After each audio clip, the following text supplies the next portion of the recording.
Hello and welcome back to What They Don't Say. It's Shannon. And if you clicked on this episode, it's probably because you have one of those days in your calendar that makes your insides feel a little bit icky. One of those days where you wake up, you swear you're fine, and then all of a sudden your nervous system is like, hello, bitch, it's me. Knock, knock, knock. It's trauma at your door. That's right. Today we are talking about trauma anniversaries, or as I like to call them, Traumaversaries. I'm going to need you to take a deep breath in through the nose, out through the mouth, unclench your jaw, and get ready because we are talking Traumaversaries.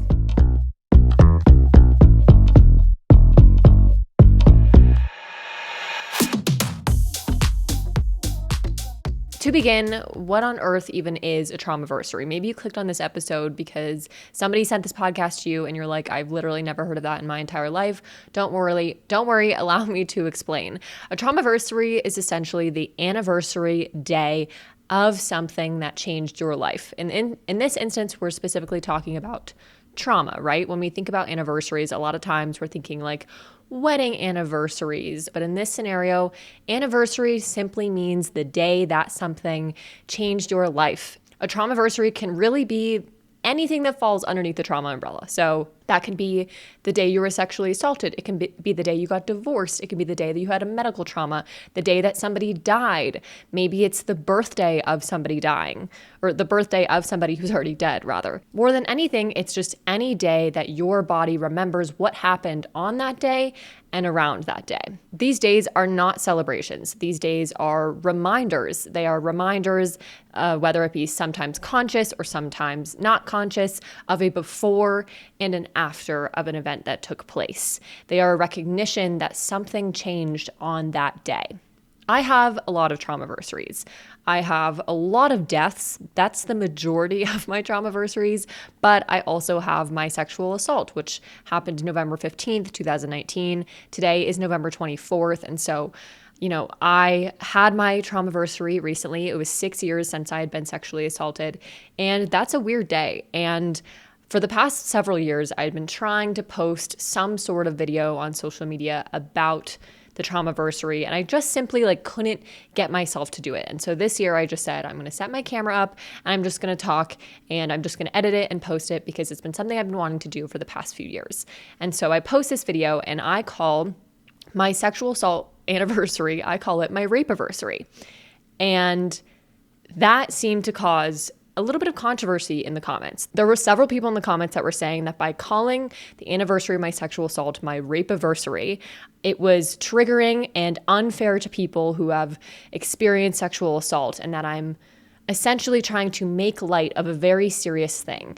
And, this was kind of ironic considering they were commenting on a video of me talking about my sexual assault, telling me that rape is a big deal and hard for a lot of people, but that's, besides the point. This response that they had in reaction to me calling it my rape-aversary enlightened me in a lot of ways and made me realize that this is the perfect example of how often survivors of sexual assault are told they should behave.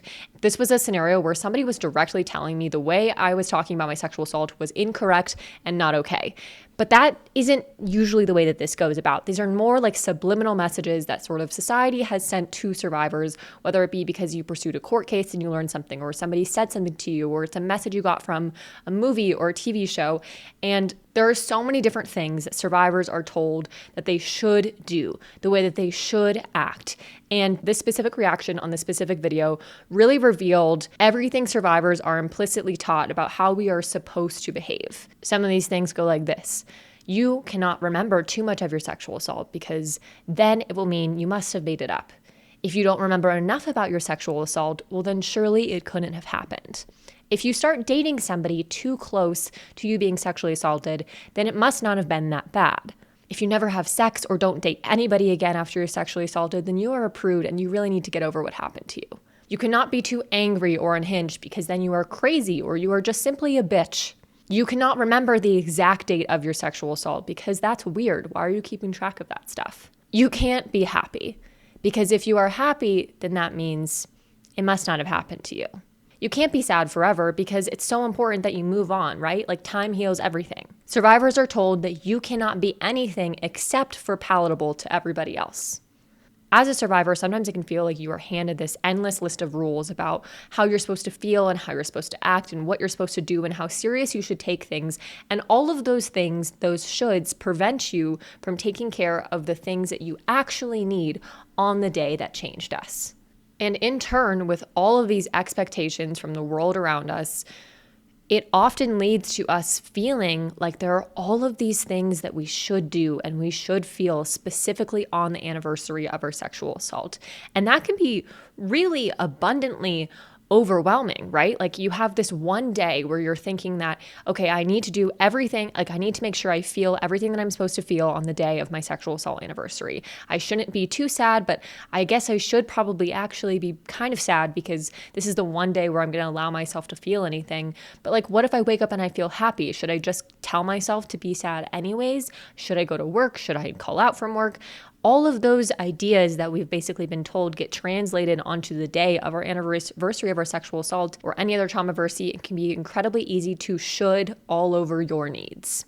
When I say shoulding all over our needs, this is essentially I'm saying we're shitting all over our needs, but in this scenario, shoulding all over our needs, because these phrases of I should do this, I should feel this, I shouldn't feel that, is taking us out of really figuring out what we need on that day and really trying to understand what we can do to feel better on that day and to sort of move through and respect that day and what it means to us. So yes, I call the anniversary of my rape-aversary, and it is not to make light or to make sexual assault seem less serious than it actually is. I simply call it that because it's a term that I like to use, and it doesn't go deeper than that. People are making it this thing where I'm like trying to disrespect sexual assault survivors, even though I am one. And for me, this is simply the term that I like. This term feels natural to me. The term rape-aversary just makes sense. And yes, we use the word anniversary for things like weddings and dating and happy, beautiful things covered in sunshine and rainbows and unicorns. But we also use the term anniversary for things like death. Whatever you want to call your traumaversary, whether you want to call it a traumaversary or a rape-aversary or a death-aversary or just a day that you don't really like or the day that shall not be named or just a normal day that you're going to pretend is normal even though it's not really that normal, whatever the fuck you want to call it that, and don't let anybody tell you otherwise, because you get to decide what that day means to you, and do not let anybody should all over your needs, including yourself. When it comes to traumaversaries, there is a myriad of ways that people like to deal with it. Right now, you might even be thinking, Shannon, I saw somewhere that you put it on your calendar, like your sexual assault anniversary is on your calendar. That's weird. That might be weird for you. It's not weird for me. But there's just a myriad of ways that people typically like to deal with these days. On one hand, there are people who have been thinking about this day for weeks. There's been a little bit of anticipatory anxiety. It's just sort of on the back burner as the day is approaching. There are other people who want to forget this day completely. I've actually had a lot of people in my life, well, not a lot. I've had a couple people in my life where I will text them on the death anniversary of their mom or their dad, and they'll say, hey, actually, can you not text me on that day? I just like to feel like it's a completely normal day and I don't want to remember it or think about it. And I'm like, that is so fair. There are people who know exactly what day that trauma anniversary is and they plan for it. I'm one of those people. I'm not typically doing the planning, but I always like to acknowledge that day. Like I always like to just have some sort of thoughts around it. I don't necessarily have to plan the whole day. I just like to know that that day is coming up. It's next week. It's on the Monday. I'm going to be working or I'm not going to be working, and I'm just going to be aware that it's there. There are people who forget the day completely, and then all of a sudden they are extra anxious and they're kind of like being a little bit short with people around them. And then they remember, oh yeah, this is the day that my dad died 5 years ago. I understand why I'm being a little bit, why I feel a little bit off.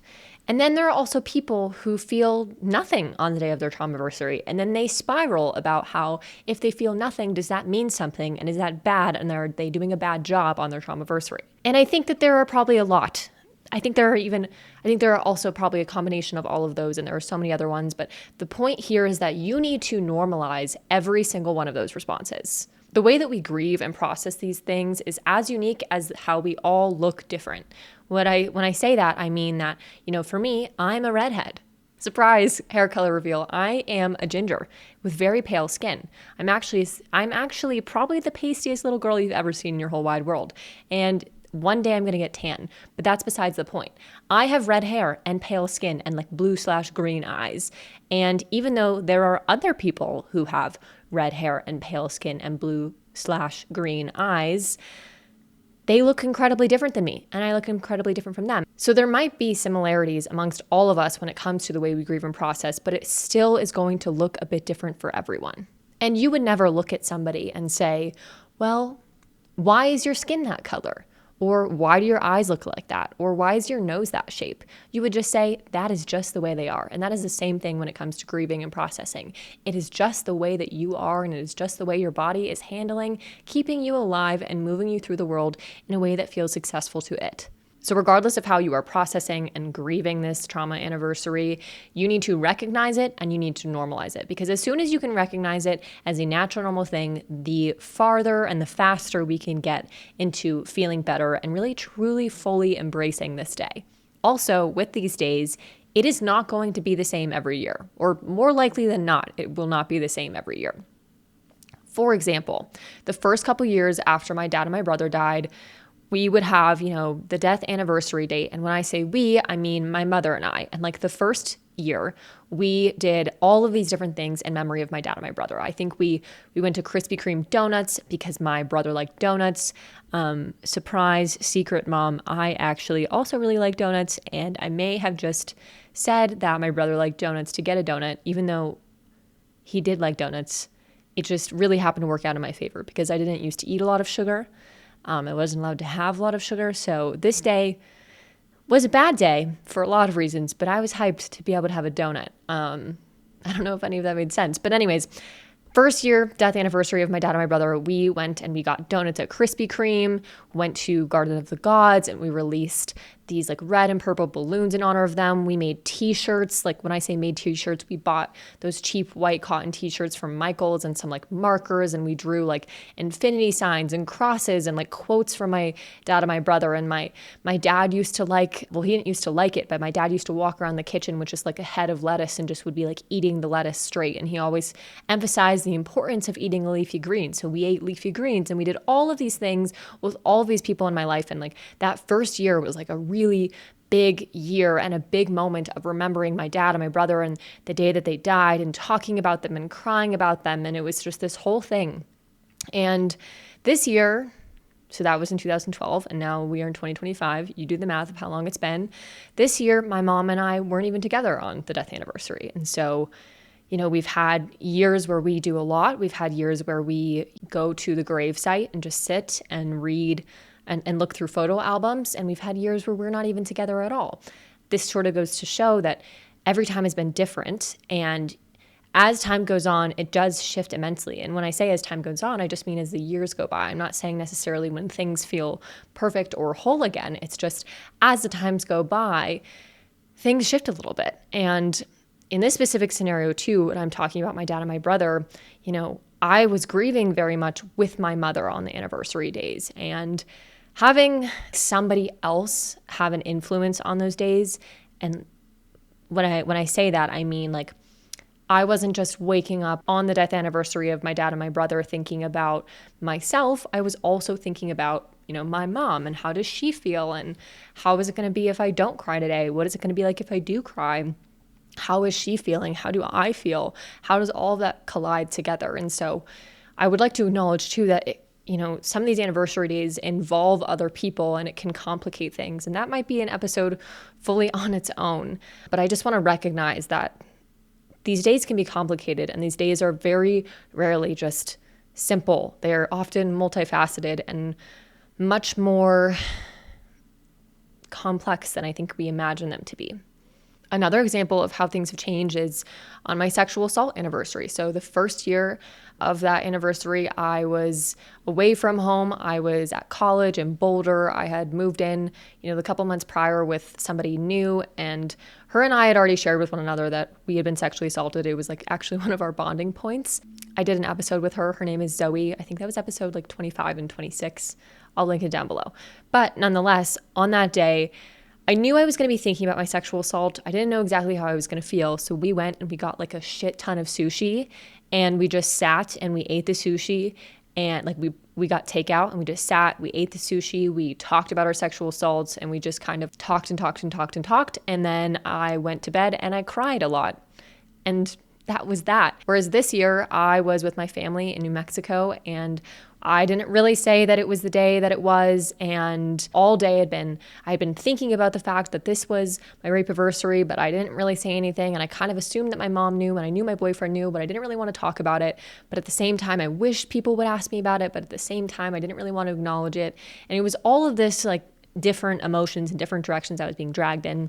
And so, that day, even though it's been 6 years and even though I was with my family, I just felt on edge all day. And so it's not necessarily like each year rolls around and you get better at, choosing what to do on your traumaversary per se. It's just that some years are a little bit easier or better than others, and some years are much harder. And maybe you can get quote unquote better at having these days. And I think for me, like the one consistent thing that I do have every year on pretty much all of my traumaversaries is that I want to acknowledge the day in some capacity, whether it be a calendar reminder or a journal entry. I particularly really like when I make journal entries or like little videos just for myself. They don't even have to go anywhere on these days. And I think it's helpful and interesting and fairly healing, at least in my opinion, to acknowledge that the day is something. It doesn't have to be a big thing, but just recognizing today is the day that it is. It's acknowledging that this was a day that changed me. I'm not saying it changed me for the better. I'm just saying that it changed me. And then having some sort of record, whether it be the journal or a video, I think it's really interesting. When I say interesting, sounds so like, oh, fascinating, like a science experiment. I like going back and seeing what I was feeling that year, what I wasn't feeling, especially because there are some days for me where I don't feel like I'm acknowledging everything I've been through. There are days where it's hard for me to recognize, the pain that I've been through. And there are a lot of days too where I just don't feel anything. And so sometimes looking back at these entries can be helpful to me. I don't always know what I'm going to be doing on those days, but I do know that I'm going to recognize it, and I'm going to try my best to write something or take some video, even if it's just like 2 sentences in my iPhone notes app, just something. Another consistent feeling that has come up on these days is feeling this sort of pressure that this anniversary day, this traumaversary, is the only day of the year that I have to feel it all. There's so much pressure and all these feelings around, this is the only day where I get to be upset and it's justified. This is the only day where people will recognize and be okay with me being sad about a death in my family or the fact that I was sexually assaulted. And I think that's a really, really common feeling, and it's something that I fight every single year on this day. And I actively have to remind myself that I am allowed to be sad and mourn the people who have died in my life or mourn the fact that I was sexually assaulted any other day in the year. This particular day, I just get one other hall pass for it. But I really can feel however I need to feel related to this stuff any other day of the year. But that's a constant reminder that I have to make. It's not something that has gone away at all for any of the anniversaries. You need to remind yourself and sort of like release that pressure off of yourself of feeling like this is the only day that I'm allowed to feel this way. Along with this idea of feeling like pressure to feel a certain way on this day, there might be a sense of pressure to answer to the people in your life, or maybe not answer to them or not include them or want to include them, but not knowing how to include them. And I think that that is also a very natural thing because, like I was just saying, I was really struggling on my sexual assault anniversary this year of feeling like I really wanted my parents to recognize the day that it was, but I also didn't want to bring it up to them. I think there's a lot of these times it's really challenging to figure out the words and the language and how exactly do I involve people in my life into what I'm feeling. And so I'm just going to give you a couple phrases of things to tell the people around you if one of these days is coming up or if it is the day of your traumaversary. Because the truth is also for them, a lot of the times people in your life really want to support you and help you on these days, but they might not always remember that these days exist. And I know that feels crappy. And like for me, I told my boyfriend, I said, you are putting this in your calendar because I don't want to have to tell you that that day is the day that it is. So I'm making you put it on in your calendar, and it's going to be a repeat thing every single freaking year until I tell you that you can remove it, which will probably be never. So just have that there. And you can't do that with everybody, right? Like maybe you don't want to tell your dad that it's your rape anniversary and that he needs to remember, right? Like that might not be a conversation you really feel like having. But all of these people in your life, they care about you and they want to be there for you. And a lot of times they just don't really know what you need on that day. And I know you're thinking, Shannon, I don't even know what I need on that day. How the fuck am I supposed to tell them what I need? Well, here are just some very general things that you can say when you don't necessarily want to talk about it, but you're going to acknowledge it and you're going to give them something to work with, because that's what's important here. You need to give these people data points so they can gather it and do something to help you that is beneficial to both of you in those moments. One of the things you can say is, hey, tomorrow is going to be a bit of a heavier day for me. I don't want to talk details. I'm not exactly sure what I'm going to need, but I just want to let you know I might be a little bit quieter and I think I'm going to want some space. So just wanted to prepare you for that. Another thing, maybe you want to do something and you just simply want a distraction. Go talk to your friends or somebody who's close to you and say, I don't really want to have a deep conversation or go into details, but I really need you right now. Could you just help me find a distraction? Can we go shopping? Can we go to the park? Can we have a picnic? Can we play some games? Let's go to a movie. Let's go do something that can help me be distracted for a little bit. That would be really helpful for me. Another thing, I don't want to talk about what day it is, but I do really want company. And maybe later today I'll want to talk more. But right now I just really want to be with somebody that I love and that I care about, and just somebody who feels safe. On the other hand, you might be feeling like you really want to talk about stuff. Maybe you want to rehash every detail of your sexual assault. Maybe you want to talk about memories of somebody that you have lost and that you're missing on that day. And so rally your troops. Find the person who is going to sit there and listen. And you know this, you have friends in your life that you would go to for one thing and maybe not the other thing, or maybe you bring all of your issues to all of your friends, but each person responds in sort of a different way. So find the person in your life who is the one who will listen, and they don't even need to give you advice or thoughts, because the reality is that on these Traumaversaries, you can't go back in time. You can't change this stuff. But sometimes you just want to sit there and talk about it and talk to somebody about every single detail of that person or that day or how you're feeling.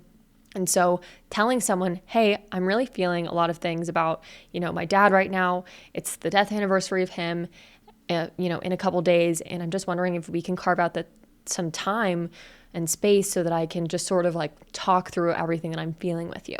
It's kind of helpful if you give people a sort of heads up so that they can mentally prepare for that, and that you can also mentally prepare, and so that they actually carve out the space and time for you that you need, instead of, you needing them on the day of, but them not being available and everybody feeling upset about it. Now, there are people who will have these days and they will feel nothing at all. Maybe you're thinking, Shannon, I don't feel sad. I don't feel happy. I don't feel angry. I just feel dissociated and super numb, as if what happened to me didn't really happen, because I don't feel anything. And I have to say that feeling nothing does not mean that what happened to you wasn't real. Feeling nothing is actually a signal and a feeling in itself. It is a signal that something did happen, that you did go through something. And sometimes your body is just needing to protect you by going offline. And I know it can be frustrating, because you might be feeling these big desires to want to be sad and to really feel and remember the person that you loved that is no longer here on that day. And it's really frustrating when you feel numb and you don't feel anything at all. But just remember that sometimes that's what your body needs to do to keep you going on that day. That might be what your body needs to sort of just keep you going through the day on to the next. And so instead of beating yourself up for feeling nothing, if that's you, remember that this is not a day to judge yourself. You have been through it. Whether you're really feeling it or not, you have been through the ringer. And being numb is a signal of that thing that happened to you. You might not feel anything now, but also give yourself the permission to check in later, because you might feel something later. You might feel something, the next day or a couple months from now, or maybe in a year from now, which might feel really far away. But just remember that numbness is a feeling, and it is a signal that you have been through something. I know that I have some listeners out there who are like, girl, I don't need to acknowledge this day. It's fine. Literally, it's all fine. The bad stuff has happened, but I am chill. I don't like to acknowledge this day. I'm just going to pretend like it's any other day. And on one end, that can be okay. There are some people, like I had mentioned earlier, who really don't need to acknowledge this day. They just kind of go along. Everything's fine. But there are other people, you know who you are. I'm looking at you. There are other people who are not acknowledging the day because they are shoving the shit that has happened to them so far deep into their soul. They're putting that thing in the box in the back crevice corner of their closet, covered by, the pair of sheets that you don't use anymore. Yeah, that's where they're shoving it so far deep down that it's feeling like, oh, it's never going to exist. Like, this didn't happen to me. And if I just act like it didn't happen and I pretend and I don't do anything, then this day will not come back to haunt me. And it's basically as if it didn't happen at all. There was never anything bad that happened to me. So what I'm asking, if you are the person who chooses to not acknowledge this day, for one, you're listening to this episode. So that makes me think that you might be considering acknowledging this day. But two, just take 5 to 10 minutes and think about how you're feeling, and really think about why you're choosing to not acknowledge this day. 5 to 10 minutes, not any longer, and explore, why am I not acknowledging this day? And if after the 5 to 10 minutes, you realize that it's just because it doesn't really feel like you need it. Like, you just don't, it doesn't feel like something you want to acknowledge. It's just sort of a, you know what, everything is completely fine. And it doesn't mean I'm healed fully, but I'm just saying that, like, I feel good. Then fine, move on, continue. No need to acknowledge it. But if you realize, oh, I might not be acknowledging it because there are a lot of unprocessed things that I'm experiencing and I'm afraid to face them, then that's a signal that it actually might be a good day for you to acknowledge at least a little bit. The great thing about these days is that they are solely and completely up to you. You get to choose what you need on that day. You get to choose, how you go about handling all of those feelings. You get to choose what honoring yourself looks like on these Traumaversaries. Remember that. These days are up to you. You get that power. You get that acknowledgement. You get to choose. Sometimes I think that people who've experienced trauma sort of travel in packs. And I'm not necessarily talking about trauma bonding, but like, for example, my roommate, she knows so many people whose dads have died. The majority of her friends, their dads are dead. And I don't know what it is. It's just like maybe people get drawn to that. It's just sometimes I think that people who have experienced trauma tend to travel in little packs, or you just happen to sort of send off that little energy, those vibes, that where you end up with people who've experienced trauma. And also, not to mention that just, so many people experience trauma. Alas, what that means is that a lot of times we are people who have experienced trauma, but we are also people who have people in our lives that we really love and care about who have also experienced trauma. And so there will be days where you have to switch from being the person who is struggling to the supporter role. Or maybe you're listening to this video and you don't really have that much trauma. You're actually kind of vibing. You're like listening to this for informational purposes. And so you are in the sole role of the supporter. And you are one of those people where people come to you on these days of grief and they need you. They are leaning on you on those days. So I have a couple quick notes, a couple brief things for the supporters of people on these days. They might be a little bit harsh, but just know this is coming from a place of love. For starters, do not make your discomfort on these days the priority. I understand that when you hear the words death, divorce, sexual assault, rape, domestic violence, etc., all of those things might make you uncomfortable. They might make you a little woozy on the inside. You might be like, ooh, I don't know if I can handle that. I promise you, whoever in your life is asking you for help or asking you if they can lean on you, they are far more uncomfortable and far more sad and far more feeling those icky inside feelings than you are. And so I'm going to need you, if you are the supporter, to take all of the stuff that you're experiencing and shove it down. I was just telling people that if you're shoving stuff down, that might not be a good thing. In this scenario, if you're the supporter, you have to put everything you're going through away. And I know that that can be really hard because we are all individual people who have a lot going on. But if somebody is asking you to be there on a trauma anniversary, whatever that day was, that anniversary, it was a big deal, okay? It is a signal that they are different after that day. Something shifted their reality. Something shifted the way they look at the world. Something drastically shifted their relationships to the people around them, or maybe those relationships are gone. And so you need to take whatever is going on in your life, or however uncomfortable you are with the situation or the topic at hand, or the traumaversary for that person, and you need to put it away. I think there has been so much shift in our culture in the last, I want to say, 8 years. It might even be longer, around these sort of feelings. And when I say feelings, I'm really talking about these statements of, if you're feeling like you can't be there for somebody, or you're feeling like you can't go to that dinner or that birthday party, then you don't need to go. Like, protect your peace. And on one hand, I do agree with that. And on the other hand, when it comes to traumaversaries, I'm a believer that kind of whatever you have going on, it doesn't matter on that day. If somebody is asking you to be a supporter, that needs to become your full role for the day. You can pick up wherever you left off the next day on taking care of you and what you need.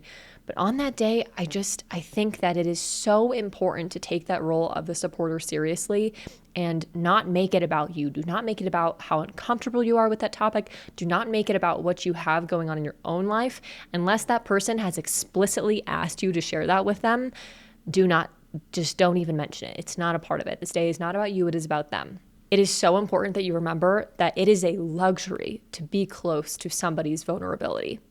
Do not screw it up by bringing your own baggage to somebody who is already carrying a lot on that day.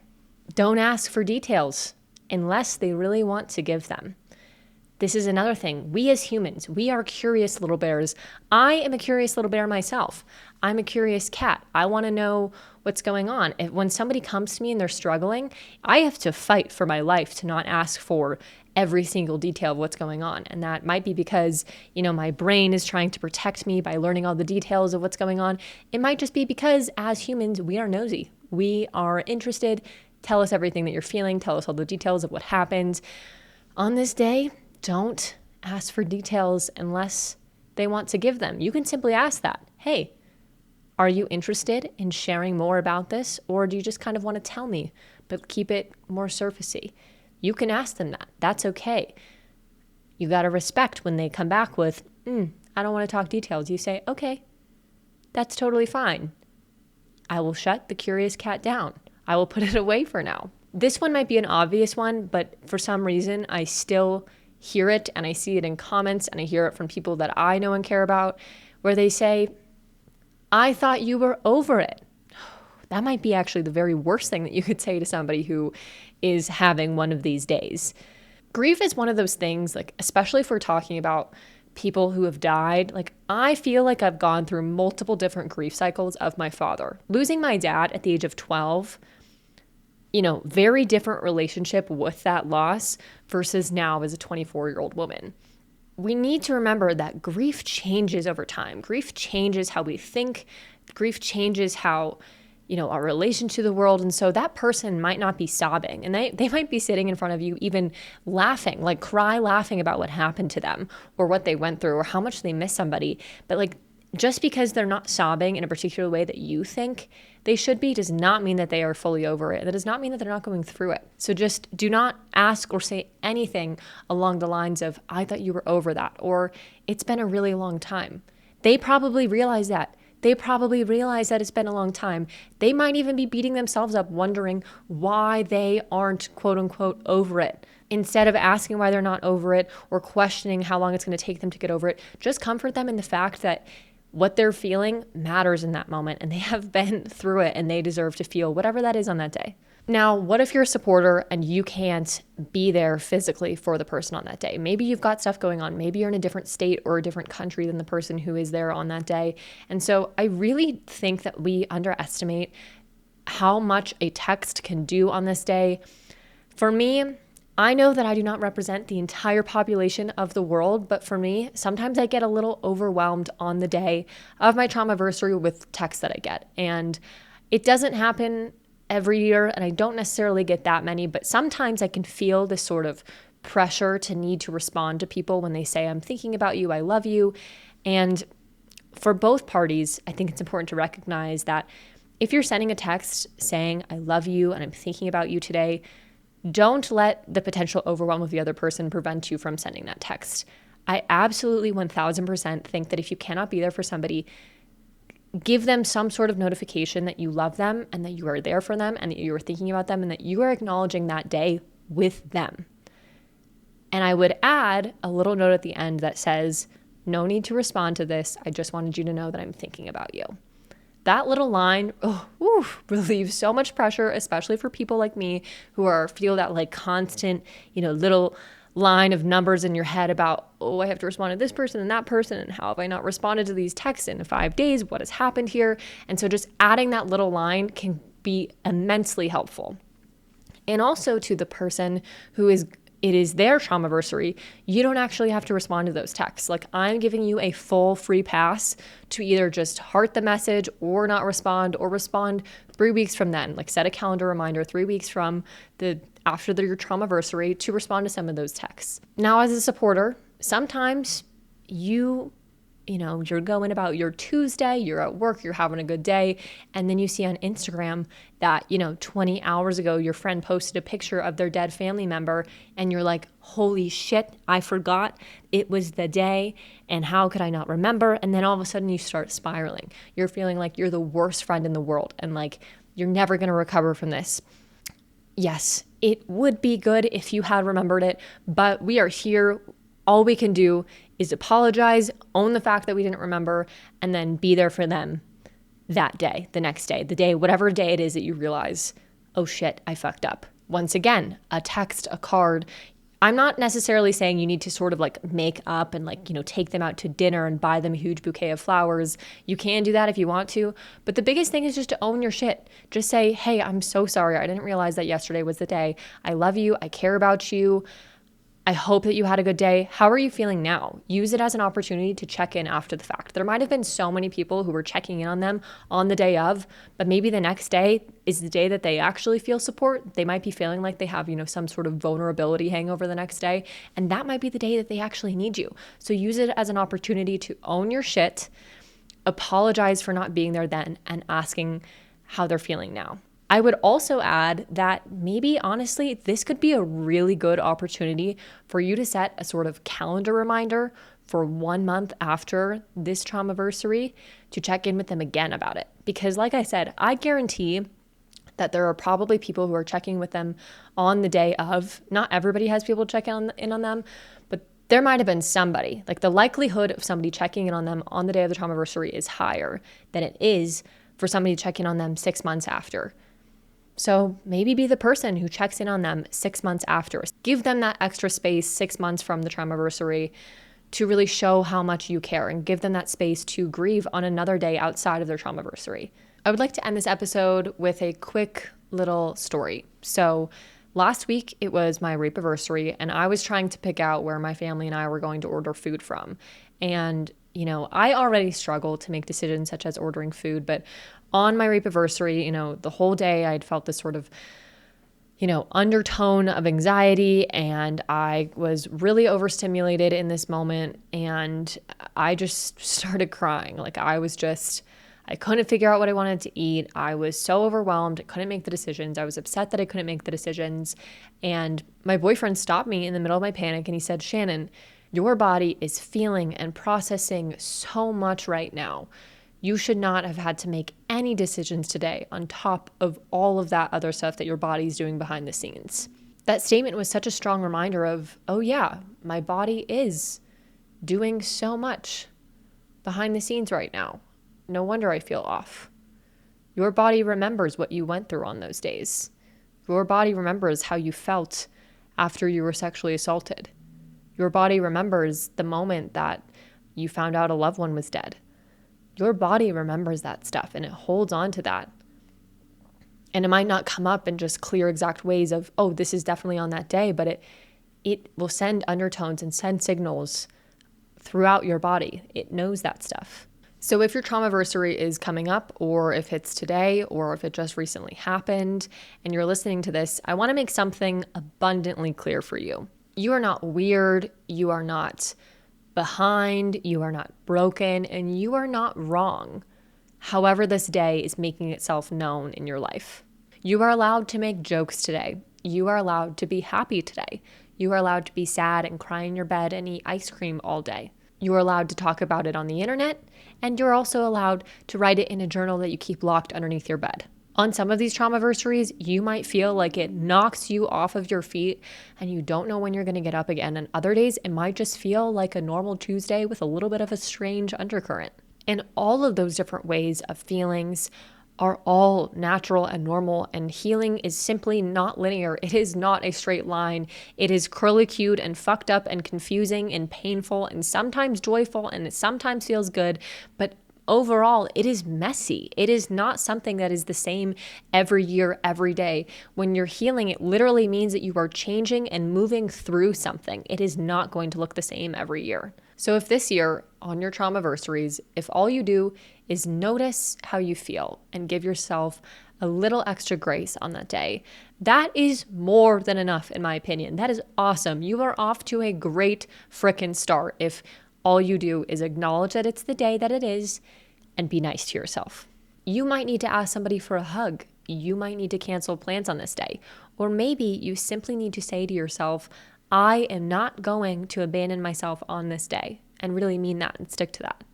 Trauma often feels like something has been taken from you, and trauma usually surrounds itself around something happened that was completely out of your control and you didn't have a choice in it.